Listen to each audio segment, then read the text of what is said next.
1절 먼저 읽겠습니다.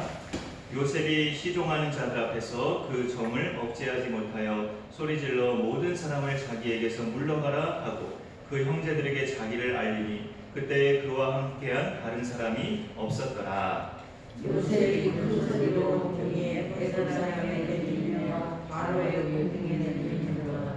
요셉이 그 형들에게 이르되 나는 요셉이라 내 아버지께서 살아계시니까 형들이 그 앞에서 놀라서 대답하지 못하더라.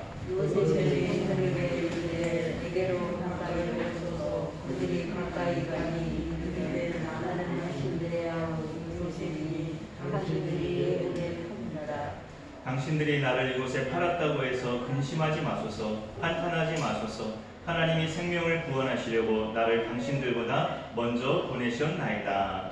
이 땅에 2년 동안 훈련이 들었으나 아직 5년은 살아가지도 못하고 추수도 못한 자다. 하나님이 큰 구원으로 당신들의 생명을 보존하고 당신들의 후손을 세상에 두시려고 나를 당신들보다 먼저 보내셨나니 그러면 나를 이리로 보내는 당신이 아니라 하나님이시라. 하나님이 나를 바로에게 아버지로 삼으시고 그 온 집의 주로 삼으셨으니 애굽 온 땅의 통치자로 삼으셨나이다. 아멘. 우리 창세기 45장 말씀으로 사람의 악을 선으로 바꾸신 하나님이란 제목으로 오늘 말씀을 나누도록 하겠습니다. 하나님을 믿지 않은 사람들은 이제 언젠가도 그런 말씀을 한번 드렸던 기억이 나는데 정말 안 믿어져서라기보다는 그런 사람도 있겠지만 믿지 않으려는 완강함이 있어요. 뭔가 인정이 되는 부분도 있는데 기독교인들이 말하는 것에 대해서 마음속으로는 수긍이 되고 인정이 되는 부분이 있는데 그 자존심과 완강함 때문에 끝까지 믿기를 거부하는 그런 마음 때문에 안 믿는 사람들도 많이 있다는 말이죠. 그러니까 하나님을 안 믿는 사람들 중에 대다수는 하나님이 없다는 것을 이걸 증거로 대면서 이런 경우에 하나님이 있었다면 왜 이렇게 가만히 계시느냐 네가 한번 설명해봐라 하면서 우리 기독교인들에게 날카롭게 공격을 하죠. 벌써 7년이 됐는데 하나님이 정말 살아계시다면 세월호가 그렇게 바닷속에 침몰할 때 학생들 다수를 비롯해서 그 304명이 죽었는데 그날에 그 304명이 죽어갈 때 왜 하나님은 멍하게 이렇게 가만히 계시고 아무 힘도 안 쓰셨는가? 하나님이 정말 있고 정말 그분이 선한 분이라면 그런 때에 왜 가만히 뒷짐지고 앉아 계셨는가? 이런 질문을 날카롭게 할 수 있단 말이죠. 우리들한테. 그리고 하나님이 정말 살아계시다면 저 미얀마에서 쿠데타군이 수백 명의 정말 민간인을 학살하고 어린아이까지 총에 맞아 죽게 했을 때 하나님은 왜 그렇게 침묵하고 아무 힘도 안 쓰시고 가만히 계시는가? 이런 질문을 날카롭게 던진다면 만약에 제가 그런 공격적인 질문을 받는다면 저도 몇 초간은 멍하게 가만히 있을 것 같아요. 몇 초간은 멍하게 가만히 있다가 이제 마음을 좀 추스리고 하나씩 차근차근 말을 해 나갈 것 같은데 그렇게 뭔가 믿음을 불어넣을 만한 말을 해도요 안 믿는 사람은 안 믿어요. 그런 부분에 있어서 그만큼 인간의 완강함은 성령께서 깨주시지 않으면 쉽게 깨트려지지 않는다라는 것을 우리가 볼 수 있습니다. 그런 질문에 대해서 우리가 성경적인 답변을 한다면 일단 이렇게 답변해 볼 수 있어요. 우리는 피조물이고 하나님은 창조주시기 때문에 창조주의 그 깊은 뜻을 우리는 다 모른다. 이 컵을 만든 사람이 이 컵을 뭘로 쓸지 이 컵이 그 뜻을 아느냐, 컵은 그냥 쓰임받는 것 뿐이지 이런 거에 대해서 이렇게 쓰임받지 못한다. 이 모니터 스피커를 좀 꺼주실래요? 거기서 소리가 자꾸 나는 거라며.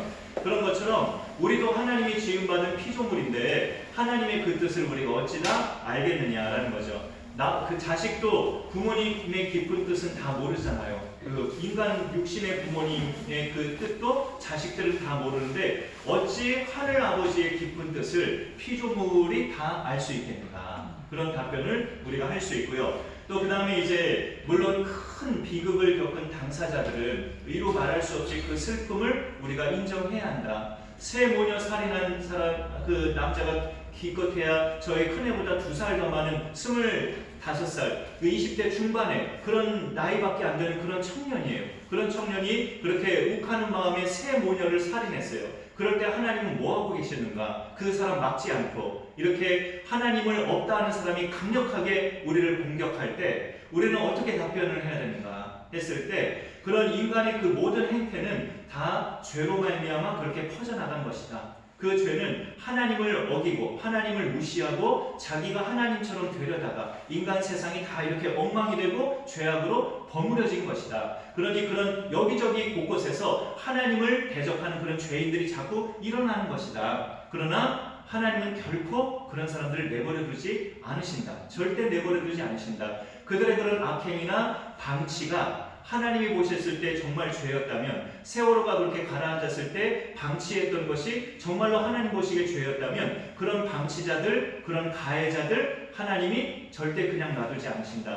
반드시 심판이 이루어진다. 이것을 우리가 말할 수 있죠. 그러나 만약에 그들이 정말 세상 말로 운 좋게 이 세상에 사는 동안에는 벌을 안 받고 잘 피해가서 호의호식하면서 죽었다 할지라도 죽은 후에는 반드시 심판이 있는 게 성경의 말씀이다. 그들이 믿든지 안 믿든지 우리는 그렇게 답변하는 거죠.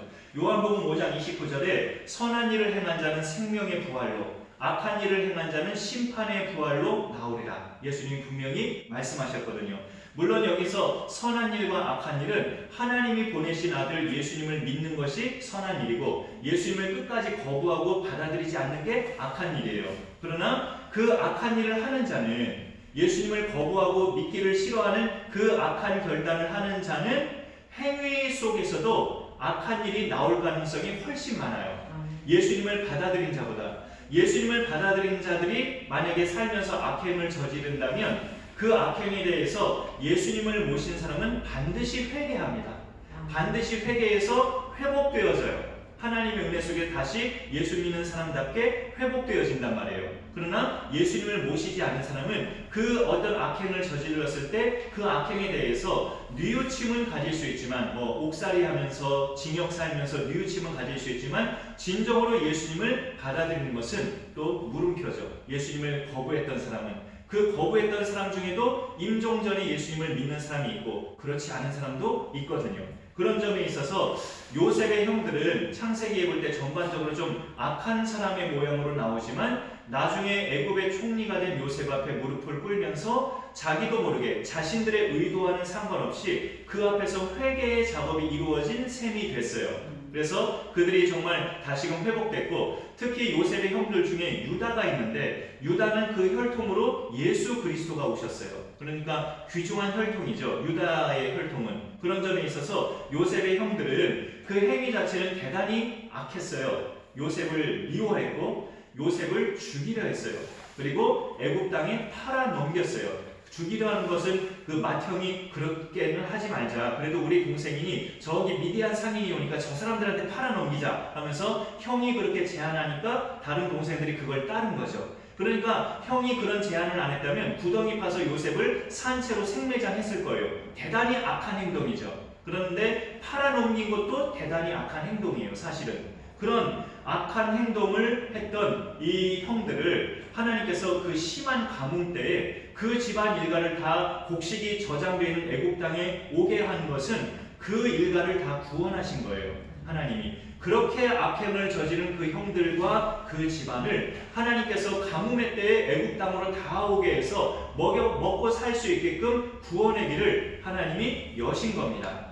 그런 부분에 있어서 그것을 요셉도 형들 앞에서 고백을 해요. 나를 무서워하지 말라. 내가 복수하려고 생각하는 것처럼 그렇게 나를 무서워하지 말라. 나는 그런 마음 없다 하면서 오늘 읽었던 말씀 중에 7절에 보시면 하나님이 큰 구원으로 당신들의 생명을 보존하고 당신들의 후손을 세상에 두시려고 나를 당신들보다 먼저 보내셨나니, 이 애굽 땅에 나를 먼저 팔리게 하셔서 나로 하여금 애굽의 총리가 되게 하셔서 바로의 꿈을 해석하게 해서 흉년을 대비하는 그런 지혜로운 지도자로 하나님이 나를 세우셔서 우리 가족 전체를 이렇게 애굽 땅에 인도하시려고 나를 여기에 먼저 보내신 것뿐이니 당신들이 나를 팔아넘겼다고 해서 이렇게 두려워하거나 겁내지 마라. 나를 무서워하지 말라. 계속 그렇게 말하는 요셉의 모습을 볼 수 있어요.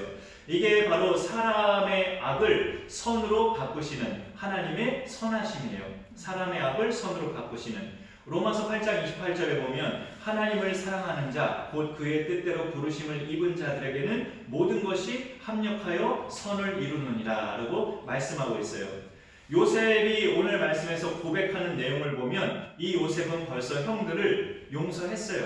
용서한 겁니다. 피해자가 복수할 마음을 갖지 않고 용서하면 화해가 이루어집니다. 가해자 쪽의 사람들과 자연스럽게 화평이 이루어져요. 피해자가 나 복수하지 않겠습니다. 저 사람 벌받기 원하지 않습니다. 법정에서도 그렇게 이야기를 하고 이미 저는 저 사람을 용서했습니다. 진심 어린 말을 하면 가해자하고는 자연스럽게 화해가 이루어진다는 거죠. 그 대표적인 사람이 요셉이었고 그로 인해서 형들과 자연스럽게 화해 무드가 이루어지는 것을 볼 수 있어요. 화평케 하는 자는 복이 있나니 그들이 하나님의 아들이라 일컬음을 받을 것이며, 하나님의 아들이라 일컬음을 받는 자, 하나님의 자녀라고 일컬음을 받는 자는 어디서든지 화해를 조성하는 자인 것을 우리에게 말씀하고 있는데, 성경의 대표적인 사람이 요셉인 걸로 우리에게 나와 있습니다. 요셉은 자기가 살아있다는 것을 빨리 당신들은 집으로 돌아가서 오늘 양식을 받아가면 빨리 집에 가서 내 아버지께 알려드리라. 내 아버지가 내가 죽은 줄로 알지 않겠느냐. 빨리 가서 요셉이 살아있다고 내 아버지한테 알리라. 그러면서 무슨 당부까지 하냐면 양식을 받아가지고 돌아가는 길에 길거리에서 당신들끼리 다투지 마라. 당신들끼리 그때 왜 네가 요셉 팔자고 막 그래가지고 그때 나는 그 팔자고 말 안 했어 막 이런 식으로 서로 형제들 간에 길거리에서 다투지 말라고 그런 당부까지 요셉이 해요. 요셉이 화평하게 하는 사람이에요. 요셉은 정말로 자기가 그렇게 죽어도 용서하기 힘든 죄잖아요. 나를 죽이려고 하는 죄는. 그런데 가까스로 죽임은 면했지만 어쨌든 용서받기 힘든 그런 죄를 형들이 저질렀는데 이미 요셉의 마음은 형들을 용서했고 돌아가는 길에 이 일로 인해서 서로 다투지 말라고까지 그렇게 당부하는 요셉은 과연 화평을 조성하는 사람이에요. 화평을 조성하는 사람은 하나님의 아들이라고 인정받는다고 우리 예수님이 말씀하셨습니다. 하나님이 함께 하셔서 어디를 가든지 형통함을 누렸던 사람이 요셉이었어요. 애굽 땅이 팔릴 때도 좋은 주인 만나서 그 주인 밑에서 가정 총무가 되었고, 근데 그 마누라가 여우 같아서 그 요셉을 아주 외모에 반해가지고 나하고 동침하자 자꾸 그랬을 때 요셉이 뿌리쳤을 때 억울하게 누명 쓰고 요셉이 감옥에 갇혔잖아요. 저 요셉이라는 놈이 나를 성추행했다고 남편한테 아주 잘못된 고자질 해가지고 억울하게 갇혔을 때도 그 감옥에서도 하나님의 은혜를 요셉이 입었어요.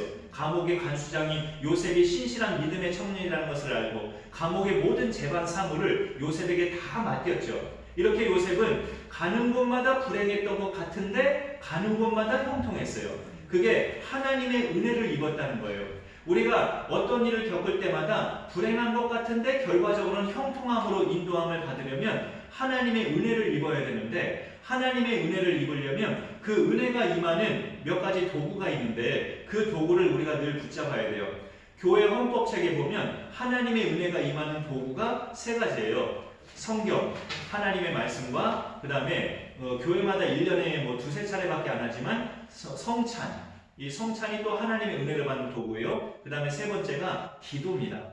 하나님의 말씀과 성찬과 기도, 이 세 가지 기독교 안에서의 이 양식, 이 도구가 하나님의 은혜를 받는 그런 통로예요. 근데 이제 교회 헌법책에는 그렇게 나와 있지만 우리가 피부적으로 더 또 느끼는 한 가지를 더 든다면 찬양하는 시간도 하나님의 은혜를 많이 받는 시간이죠. 내 마음에 와닿는 가사말에 찬양을 부를 때든지 내 18번 찬양을 부를 때든지 하면 내 마음이 막 열리잖아요. 은혜가 되고. 그런 점에 있어서 찬양도 은혜를 받는 도구죠. 어쨌든 우리가 말씀과 기도와 찬양과 또 성찬식이 있을 때마다 또 같이 임하면서 그렇게 은혜의 도구를 붙잡으면 날마다 은혜가 입혀져서 은혜 입혀진 사람은 요셉처럼 가는 길마다 형통함의 복을 누린다는 거죠.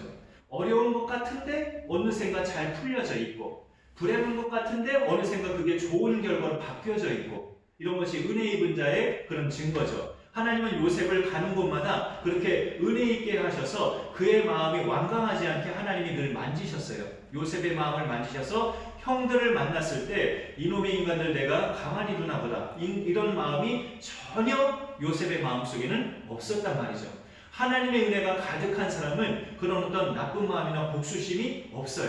그런 은혜가 우리 가운데도 풍성하게 부어질 수 있기를 소망합니다. 이렇게 매일같이 그 은혜의 통로를 우리가 잘 활용하면 되는 거죠. 하나님 말씀, 또 기도, 찬양, 이런 은혜의 통로들을 매일같이 우리가 접하면서 그것들을 잘 활용하면 하나님의 은혜는 계속 열린 상태에서 우리 가운데 부어지고 부어져서 날마다 이렇게든 저렇게든 은혜를 받게 됩니다.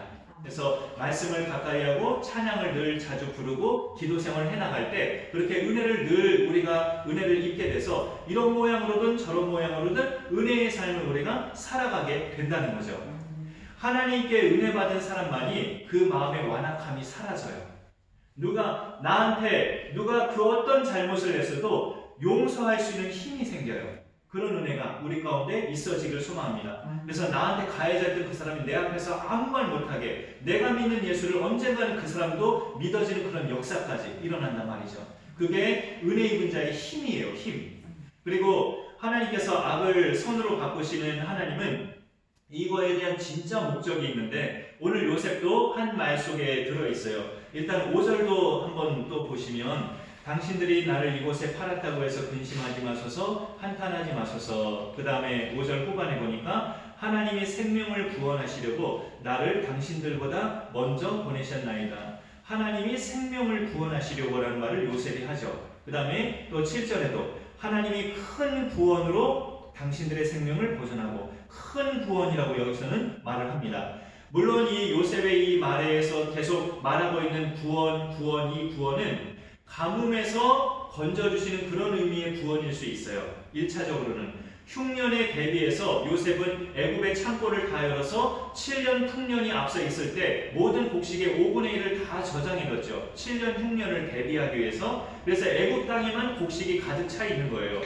그가 말하는 구원은 이렇게 자기가 먼저 애굽 땅에서 곡식이 저장되어 있을 때 우리 가족들도 다 애굽으로 와서 굶어 죽지 않도록 한다는 그 구원도 1차적인 뜻이죠. 그런데 여기서 요셉이 하는 말 중에 이걸 우리가 다시 보면 좋겠어요. 7절에 하나님이 큰 구원으로 당신들의 생명을 보존하고 당신들의 후손을 세상에 두시려고.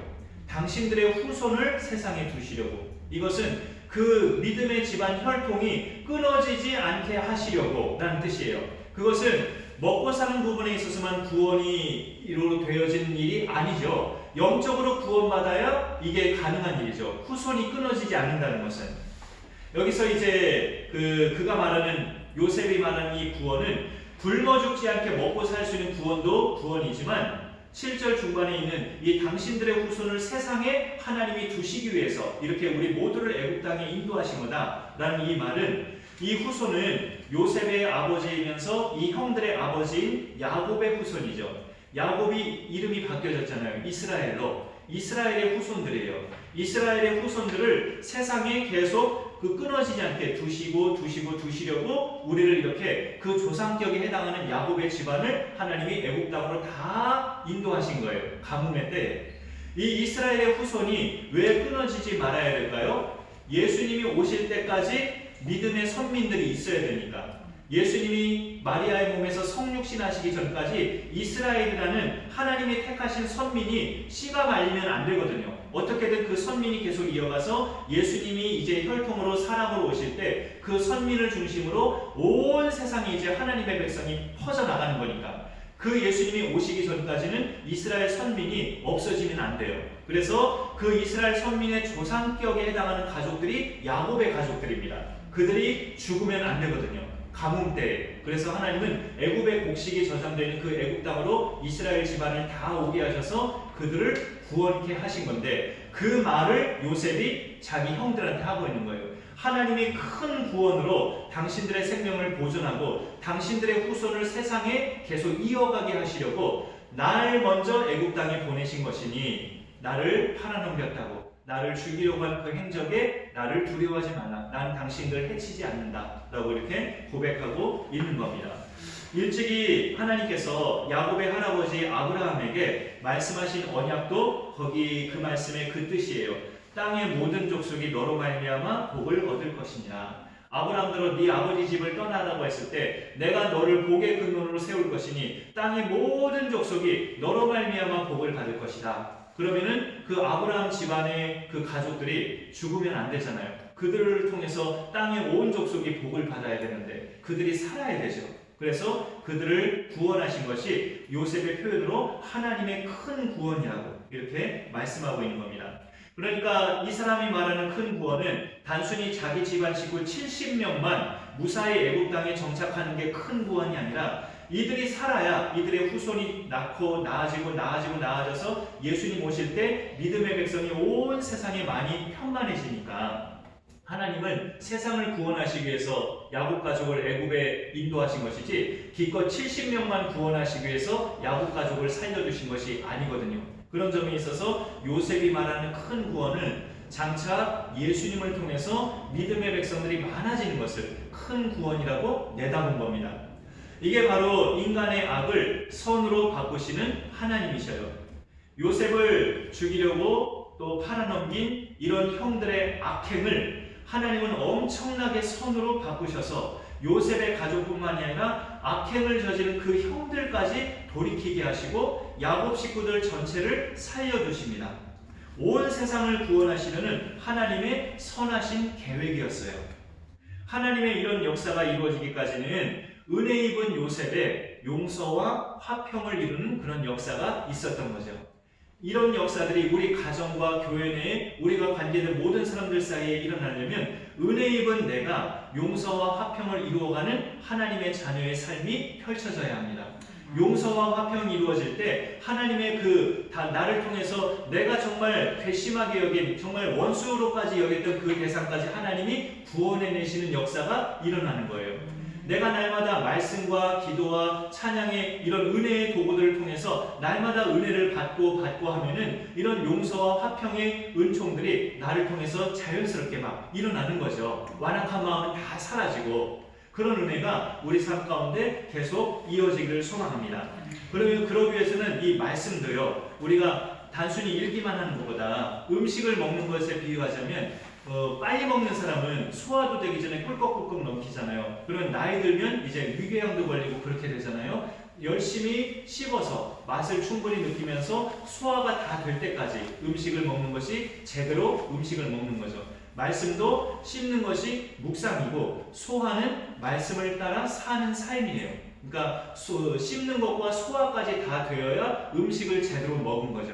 말씀을 제대로 먹은 것도 묵상과 그 말씀을 따라 사는 것까지 이루어지는 소화가 되는 것이 진정으로 제대로 먹은 겁니다.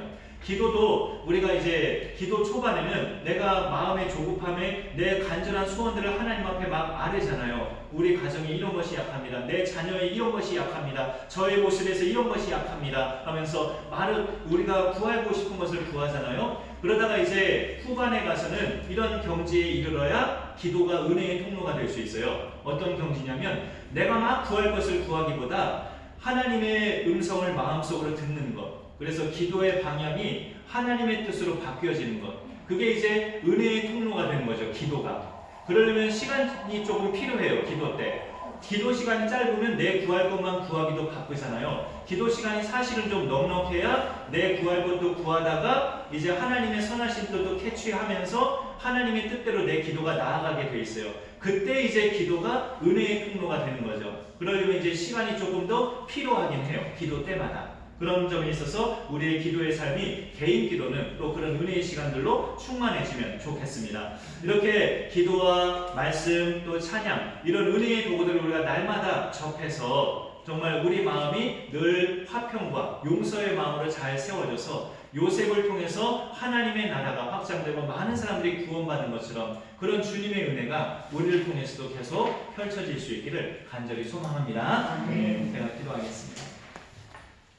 하나님 아버지 감사합니다. 오늘도 수요일에 이 자리에 함께 하신 분들과 또 귀한 말씀 나누게 하신 것 감사드립니다. 하나님은 사람의 악행도 선으로 바꾸셔서 모든 결과에 있어서 과연 하나님은 살아계시고 하나님은 좋으신 하나님이고 선하신 하나님이신 것을 우리가 이렇게 또 말씀의 사건들을 통해서 그리고 우리 신앙생활의 삶의 현장을 통해서 깨닫게 하심을 감사드립니다. 하나님을 믿지 않으려는 사람들은 하나님이 있다면 왜 그런 사건이 일어났을 때 하나님은 아무런 조치도 취하지 않고 가만히 계셨는가, 그렇게 공격적으로 우리에게 질문을 던지지만 우리가 그럴 때일수록 더욱더 성경의 말씀을 깊이 묵상하면서 하나님의 선하심을 우리가 의심하지 않고 확신해 나가는 믿음의 삶이 되게 하여 주옵소서. 오늘 오신 귀한 권사님들, 집사님들, 여러 지체들을 또 아이들 하나님께서 기억해 주시고 늘 복의 복을 더해 주시며 육신의 건강과 영적인 강건함, 가정의 화평과 평안을 하나님 지켜주시고 경제적인 부분까지 하나님께서 늘 넉넉히 채워주셔서 귀한 믿음의 가정들로 잘 세워져 갈 수 있도록 하나님 함께하여 주옵소서. 이 나라의 또 광역 또 지역 단체장을 뽑는 그런 선거에 하나님께서 예비하신 일꾼으로 더 잘 세워지게 하시고 이 나라 대한민국이 정말로 하나님의 은혜 가운데 신앙의 자유와 하나님을 경외하는 그런 민족으로 서갈 수 있는 복된 나라로 하나님 함께하여 주옵소서. 감사드리며 예수님의 이름으로 기도 올려옵나이다.